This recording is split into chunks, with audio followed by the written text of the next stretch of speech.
Welcome everybody.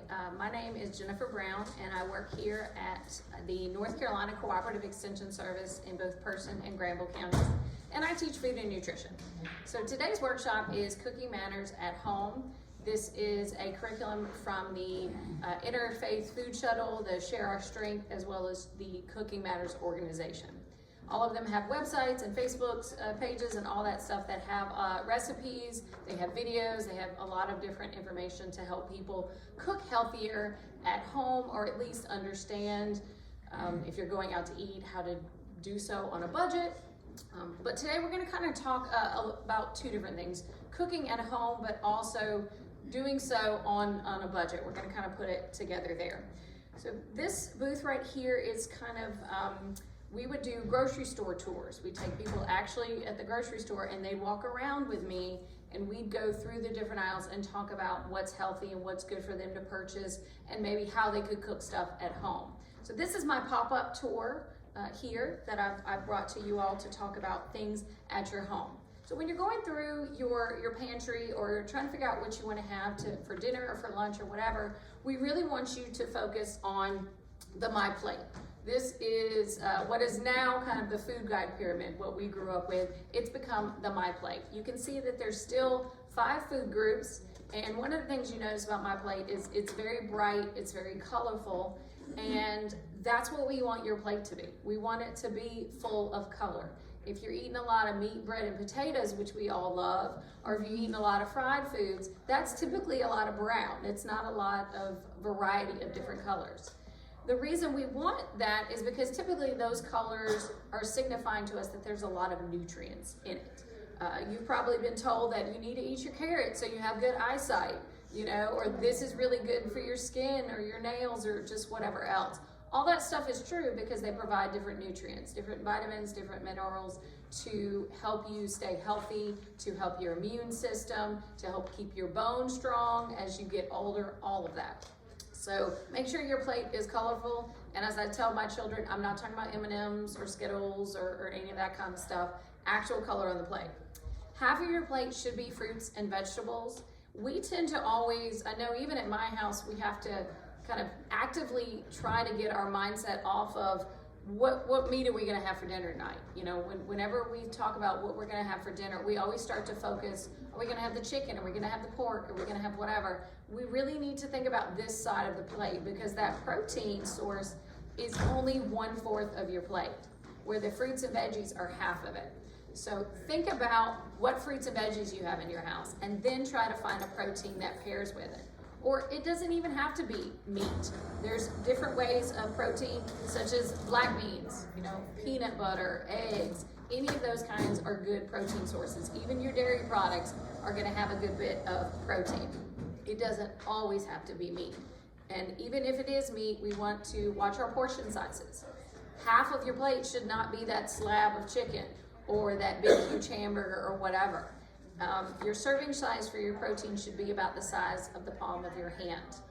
It's about 3 to 5 ounces if you have a kitchen scale to measure it, which I don't know too many people that have one of those at home. But first, to talk about fruits and veggies. When you go to the store, that's kind of the first section you walk into. Usually, on your right or left, depending on which store you go in. It's right front. And, but some people will say, well, it's too expensive to eat healthy. And that's not true. Trust me, if you go out to eat nowadays for the prices, I can make a couple of different meals for my family of 5 for the cost of one time eating out with them. It gets really expensive. So thinking about it, if you go to the produce section and you have your apples, I've got some prices here. Now this was pre-inflation prices, but just to kind of give you an idea, if you're buying individual apples, you'll see the retail price on the label, but then usually it's either yellow or orange. In the corner there, it'll have what's called the unit price. So if you're trying to watch your budget and but you want to cook at home more and you want to be healthier, you need to look at that unit price. it'll tell you how much this product is per pound, per quart, per ounce, whatever unit of measurement it is, so that you can compare it to the other things. Even if I'm looking at my canned goods, you can't just look at one can versus the other, because if one's a name brand, of course it's probably gonna cost more. One can could be, this is a 14-ounce can, this is a 12-ounce can. So you can't say, well, this one's cheaper. Of course it is, you're getting less food. You really have to look at that unit price, and it gets the price per ounce. This one is per pound. So when I'm buying my individual apples, it's $1.29 per pound. If I go buy them in the bulk bag, it's $1.19 per pound. So naturally, it's cheaper if you buy it in bulk. But are you gonna eat 3 pounds of apples before it goes bad, before it starts to rot? If you're not, then you really just wanna buy them individually. You know, just get a bag and put like 3 or so in there. Because otherwise, you're wasting food. If you're not gonna be able to eat all of this before it goes bad, then you know, you're wasting your money. So even if it's saving you money to buy in bulk, it's really wasting it because you're not gonna eat it. So thinking about that, thinking about it ahead of time, making sure that you're not buying way too much fruit. We always have good intentions when we go to the store. Okay, I'm gonna do better now. We're gonna buy some fruit, and we're gonna buy apples and bananas and all this stuff. And then you just buy way too much of everything. If you had just bought one of those fruit and then come back the next week and bought a different type of fruit, you wanna make sure you're not maybe always buying the same thing too, because we like a variety. And as I mentioned with the different colors on my plate, those different colors are going to provide different nutrients. Because some are gonna be, well, bananas are good in potassium. You know, this is really good in iron or fiber or, you know, any of those different types of vitamin A, vitamin C, any of those kinds of things. And the same thing, whether it's fruit or whether it's vegetables, the same thing goes with our unit prices. If you go and you get some green beans, we have the unit price here is $1.99. So I always have people ask me, is it better to go get the fresh stuff? You know, that's healthier, that's more nutritious. It does not matter, okay? Nutrition-wise, it doesn't matter. Green bean is a green bean, okay? Sometimes this fresh is not really the freshest, because it was usually a lot of these things, they're picked before they're ready, because then they gotta get on a truck and travel, on average, I think it's 2,500 miles from like the farm to local grocery store near you. It's got processing time. That's why sometimes when you go to the grocery store, the bananas they're all green. Think what they were when they were picked a week ago, or how many ever days ago. We don't grow some of these products around here. So for them to get here, they've got a good amount of time to transport them. So sometimes this fresh stuff could be 2 weeks old. The only really way to get the freshest stuff is either you grow it yourself, or you go to one of the local farmers markets and purchase it there. But just looking at the prices there, fresh is not gonna be the most economical way, in case you didn't know that. We've got the canned goods here that might be about 75 cents per pound. Again, I'm just looking at the unit prices. That's a big difference from 75 cents to $1.99 a pound. And I don't have to worry about this going bad or spoiling, or at least I have a couple of years probably for this to go bad. These also are actually pretty fresh, because the way it works is they're picked at their peak freshness. They are picked when they are ready to go. You could just pick it and eat it right then. But they are immediately canned. So they have held that freshness together. Even if it's sitting in the can, it's been preserved at its peak level, okay? And these are also really good to keep on hand when you're concerned about inclement weather here in Roxborough, or natural disasters, any of those kinds of things. Going to the freezer section is another option. You might have more pantry space than you do freezer space. And to me, the freezer, sometimes you just throw everything in there and you kind of forget what's in there. Because the cans, it's a little bit easier to organize. The bags just kind of sit on top of each other. So it could be, it sits there a little bit longer, but they again will stay good for a while. But it's gonna be typically a little bit more expensive possibly as well for the freezer bags. This one's 99 cents per pound. I've been plenty of places where the can and the freezer were about the same, but typically they're always cheaper than the fresh there. One thing to pay attention to also is in North Carolina, we have a lovely chart of what's in season in North Carolina. This is from the North Carolina Department of Agriculture. And it's a front and back thing, and you can Google it, or I can send you a copy of it as well. It tells you what's in season when. So right now, you know, in about a month and a half or so, it's going to be strawberry season. That is when strawberries are going to be the cheapest. Now, you can find strawberries any time of the year when you go to the grocery store. You're going to pay more for it. So right now, these green beans, these regular green beans, could be a little bit more expensive, but if you wait till green beans are in season and there's a lot of them, it's kind of that supply and demand. There's a huge amount of supply there. So you could wait till they're fresh and they're in season, buy them and freeze them yourself or can them yourself. There are different things you can do. But no matter what, all of those three options are still going to be much cheaper than if you buy like something that's already kind of pre-made or done for you. Any convenience foods, you're going to pay extra for. You can go buy that regular pack of pork tenderloin. If you get the one that's already marinated, it's going to cost you more. If you've gotten the steamable bags, or in this case, this is like a teriyaki one, you want to stay away from these that have already been seasoned, whether it's veggies, whether it's meat, whether it's whatever, because then that's a high amount of sodium. When we're looking at our canned goods, some people are concerned about the sodium because they might have some heart issues. So let me tell you how you can look at those different things. I've only got 2 cans here, but typically there's about 3 different options.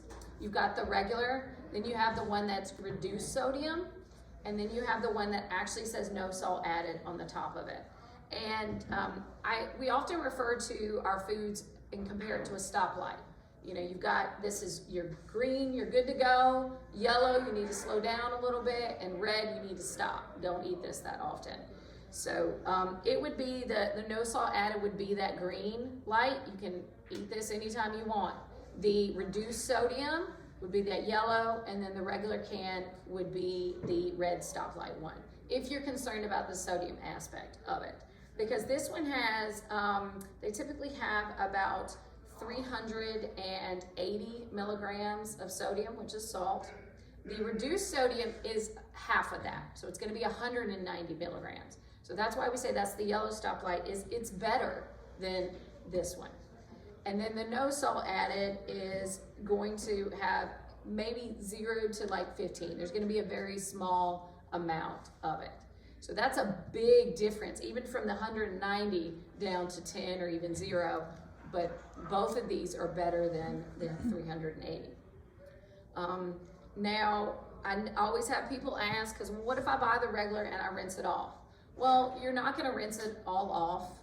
You might get it down to maybe where it's the reduced sodium, but why not just buy the reduced sodium? Save you a step. Again, that convenience, you don't have to wash it. It's already been done for you. And when you go to the store, these 3 cans, they're priced the same. You're not going to have to pay more just because this is no salt added and it's better for you. And I prefer encouraging people when they're cooking at home is, instead of picking that salt shaker up or throwing some kind of pork or bacon or whatever, ham hocks in something like that, is season it with other herbs and spices. We have a lot of workshops at the Extension office. Again, just letting me know if you're interested in that. We have our own Facebook and Instagram page as well. It's Food for Thought. You can find us at Person Granville FCS. We have workshops all the time, in person, virtual. During the entire time of COVID, I offered a lot of workshops. So even if you weren't able to come to any of those, I have a lot of them already recorded. So if you tell me, hey, I have a really problem with heart disease or salt, or I'd love to know more about cooking with herbs and spices, we have entire separate workshops for that. But using your spice cabinet, and that's really just trying to find things that you like. If you are a garlic person, that's a great thing. Oregano, basil, there's different herbs and spices depending upon what kind of palate, if you like. I like a lot of Italian food, or I like a lot of Asian cuisines or something. There's different spices and herbs and seasonings that work best with different types of meat, different types of vegetables, and we have that information as well. Same thing, again, whether you're getting the green beans or the canned things, you can see the difference here is I have a name brand versus a store brand. naturally the store brand's gonna be cheaper. And there's no difference. Again, with nutrition, but there's a big difference with the price. Because I always have to remind people that these are Food Lion brand. Food Lion doesn't have a farm. So where do you think they got their green beans from? They got them from Del Monte or something else, because Del Monte can sell them some of their produce or wherever, or another local farm can do that, and they can buy it in bulk and sell it cheaper and sell it right along Del Monte, because some people do want that name brand. But you won't notice a difference in the taste, but you'll definitely notice a difference in the price there. So looking at those cans, finding the ones that say reduced sodium, some of them, here's the low sodium ones right here. I like that it has a reminder that this tells you that these black beans are vegetables and a source of protein. So this way you get two knocked off your table there. When you're in the canned section, they also have a lot of canned meat. I always keep these because sometimes I just don't like dealing with the chicken. I don't have time to cook it or process it or whatever else. So I will go and grab a can of chicken or tuna or whatever else. You still want to pay attention to the labels here when you're cooking at home. We recommend the ones that are in water instead of oil, because that's more fat. And we're trying to get less fat in our diet. But being careful that just because something says it's reduced fat doesn't mean it's reduced sodium or reduced sugar. A lot of times they will take out one of those three things and they'll add something else because they want to still keep the flavor. But no matter what, even if you're getting beans, these are going to be the cheapest. Buying them dried. So if you really want to be economical, that's going to be your go-to thing, is getting the dried beans to do that. And they have I have a lot of people like, well, I don't know how to cook them. It tells you on the bag how long to soak everything for. And it usually will give you some kind of a recipe of how you do this. This is going to be the cheapest, but it's not the most convenient. But it's still better than going out to eat and doing that. And it's still much cheaper, because when you go out to eat, you're getting these things, but they're seasoning it with a lot of other stuff, and they're cooking it with a lot of other stuff. So when you're going to a restaurant, or if you're cooking at home, we want you to think about your cooking methods. These things are only as good as what you do to them. If you're gonna get the no salt added, and then you're still gonna put that salt shaker in there, you just took something that was healthy and made it not healthy. Just like, oh, I'm gonna get a salad. Are you gonna load it up with a lot of cheese and bacon bits and croutons and meat, and then drench it in salad dressing? Your salad's not so healthy. Going out to a restaurant, oh, I'm just getting a sandwich. A sandwich is good. It's made with deli meat, usually of some kind, or some kind of processed meats. Those processed meats are extremely bad for you. I was in a workshop yesterday talking about cancer, and those processed meats have carcinogens in them. And I think they said, if I remember correctly, it was just eating one hot dog a day increases your risk for colon cancer by 18%. We have a high risk or a high rate of different cancers in this community. Nutrition can help prevent certain types of cancer. It really can. And in fact, those processed meats and those deli meats are actually on the far end of our spectrum. They're that red stoplight that you do not want to eat. I know Jared lost a lot of weight in Subway, but they're also very high in sodium too. They can get them where they're only maybe 6 grams of fat, but they have a lot of sodium and a lot of problems for our heart. So just, doing those less often. I never tell people that you need to stop eating this, don't ever eat this, because you won't see me somewhere eating some turkey or some bacon or something like that. But I'm not going to eat it every day. So when you're doing that at home, same kind of thing. Is there a healthier way that I can cook this, or how often am I eating this? It's okay to have those convenience foods at your house, because life happens. You get sick and you don't feel like cooking this big meal, but try to have some of those things that you can throw into a crock pot. Instead of buying the skillet meals that have everything in the bag and have all the seasoning, they're going to be high in salt because they've already done the work for you. If I have a can of veggies or a freezer bag of veggies and I have a can of chicken, I can dump all that in the skillet.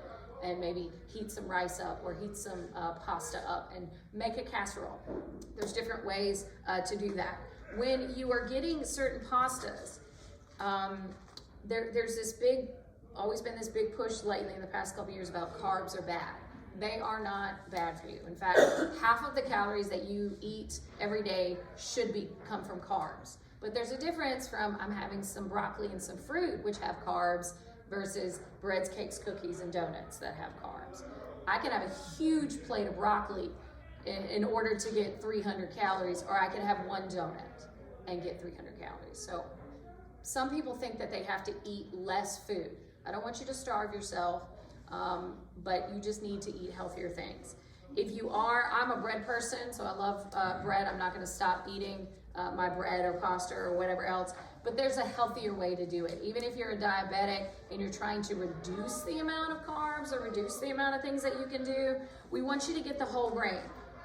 So when you're at Food Lion or whatever else, especially in our small community, you're gonna have the option of spaghetti or maybe the little rotini, little twisty noodles, but you're not gonna find whole grain lasagna noodles. You're not gonna find, a lot of whole grain, angel hair, whatever. You're not gonna get too many options, but you can find the whole grain spaghetti. So you can see it'll say that it's whole grain on there. It also has this little label right here. And it's just the whole grain label. That lets you know that this is a whole grain product. So looking for this label, not only in these types of products, but also on your breads and your cereals is important. So I've got a couple of things of cereals here. Looking at them, trying to find where it is, it'll also tell you if it's 100% whole grain. You have to watch some of these little labels on here because they'll try to trick you and say made with, 100% something, or made with whole wheat, made with multi-grains or whatever else.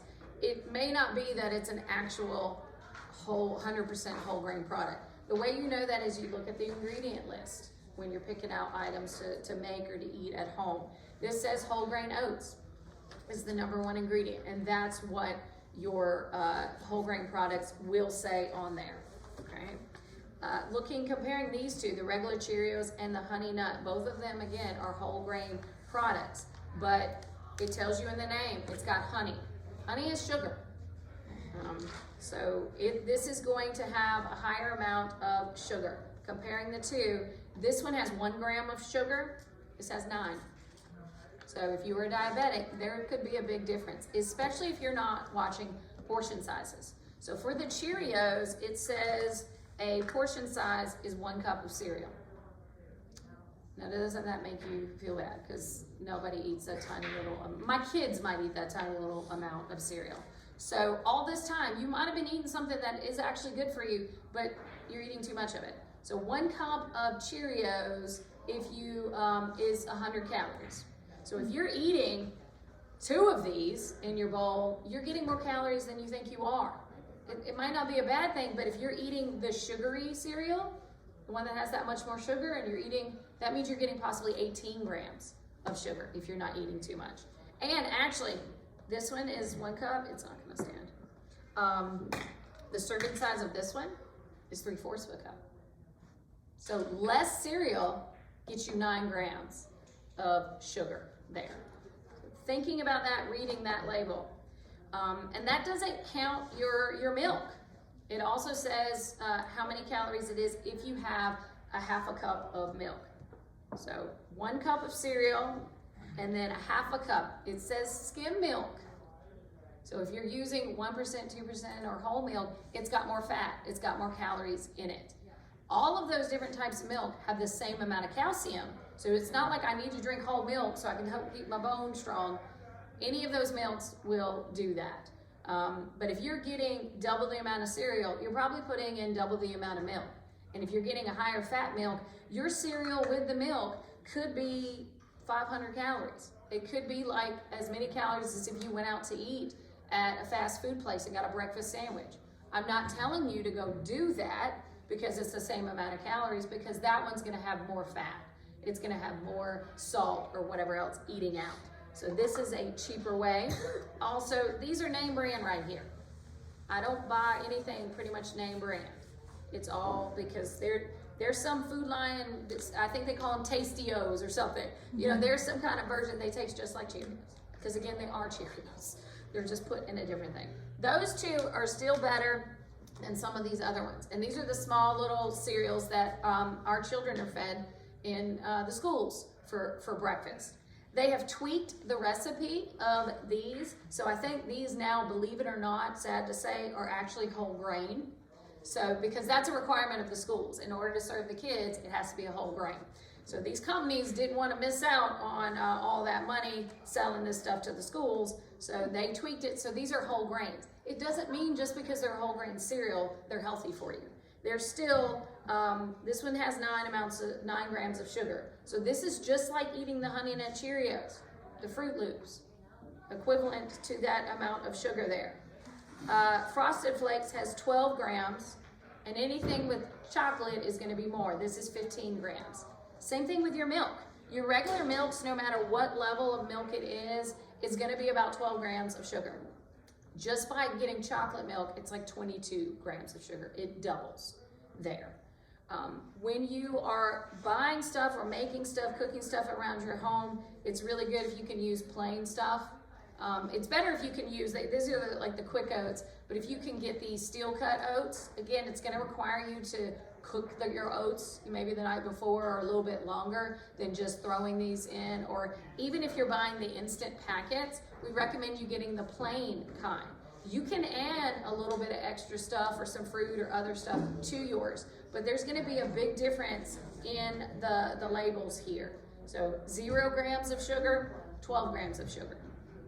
Right there. That's a big difference there. And this has more fiber. This has 0 grams of sodium. This has 260 milligrams of sodium. So if it's in a box, a bag, or a can, it's gonna be higher in sodium, higher in salt. So that's why we continue to have heart disease. And it's especially bad for women. 1 out of every 3 women die from heart disease. If you have diabetes, you're twice as likely to die from a heart attack or a stroke because everything's very closely related.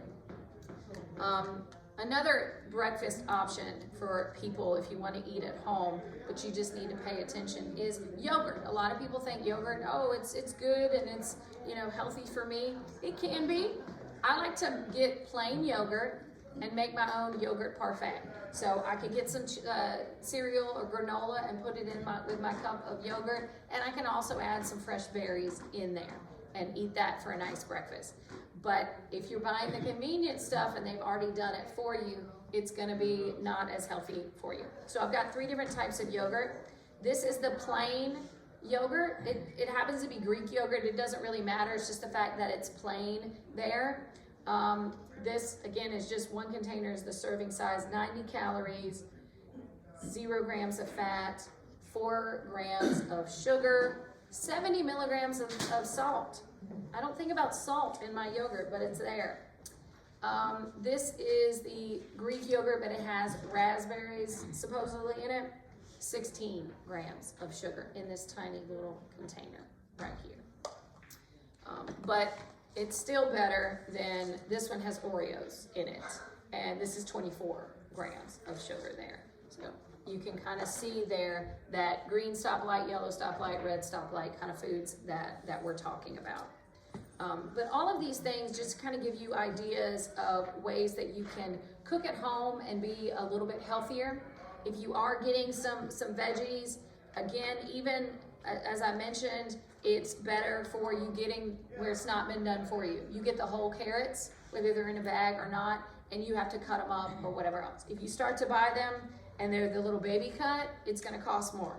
You cut them even more into the crinkle cut, it's gonna cost more. It's gonna continue to go up for the veggies.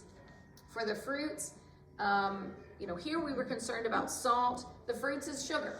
So when you're reading the cans, I don't have any fruit cans here, but it says no sugar added, or it says 100% juice.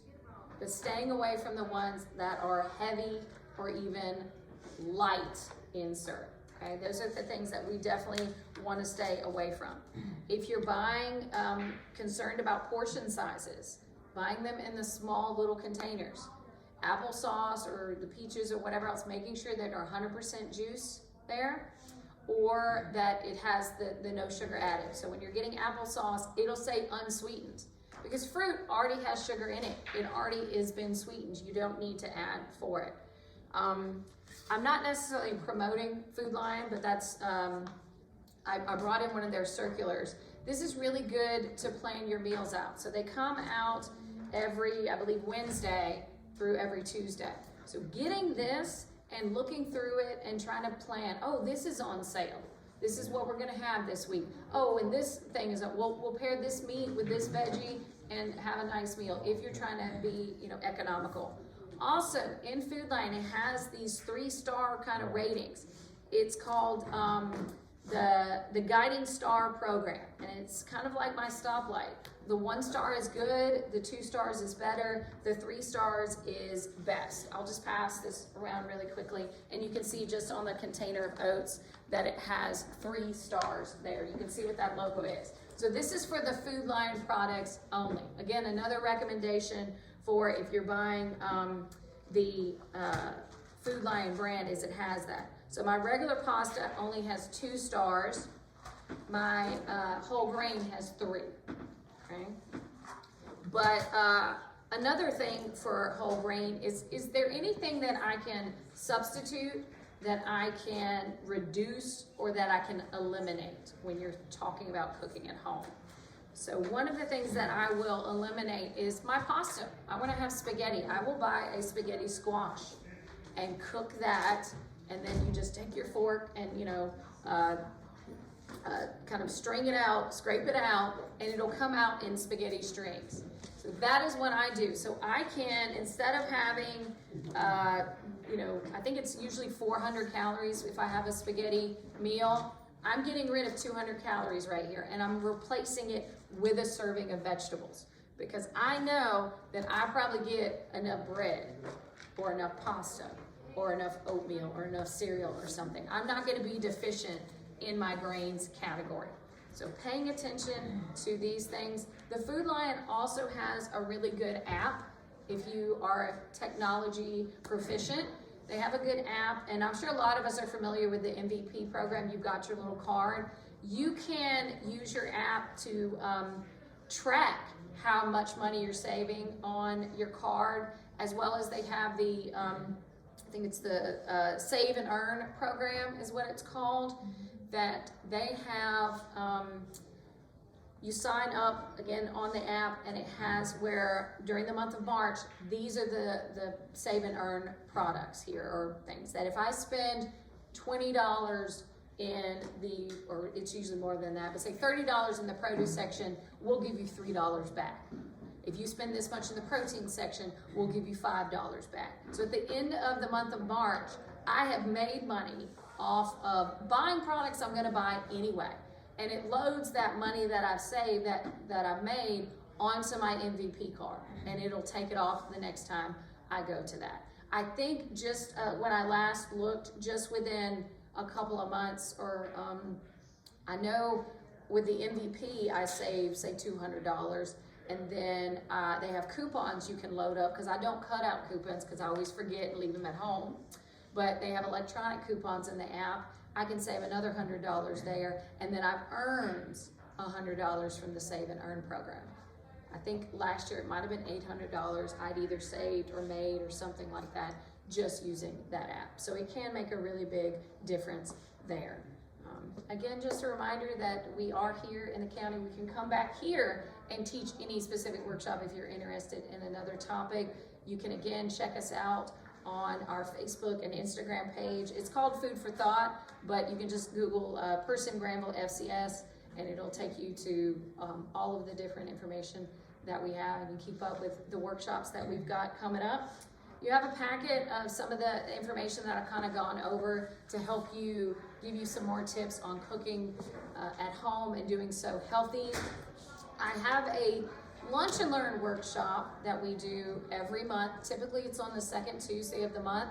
If you're interested in getting more information about any upcoming programs, you can give me your email, and I promise I won't inundate you with emails. I try to just do once at the beginning of the month, but here's all the places I'm gonna be.